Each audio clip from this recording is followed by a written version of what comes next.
On behalf of my government and the people of Somalia, I take this opportunity to send my sincere condolences to the Kenyan government and people, as well as families who have lost loved ones in the cowardly attack at the Westgate Mall in Nairobi, Kenya.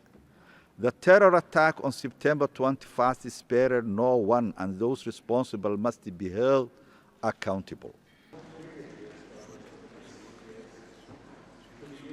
Undoubtedly, Al-Shabaab has been weakened.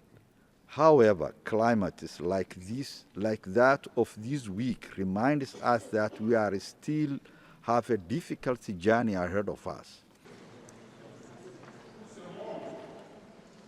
Military solution alone is not enough.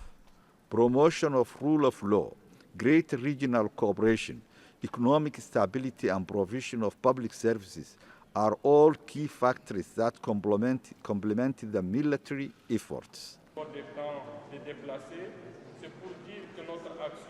My government is committed to address youth unemployment across the country. This provides Al-Shabaab a breeding ground to recruit and spread their destructive ideology. It's therefore essential to create educational and economic opportunities for youth. Autant d'éléments qui constituent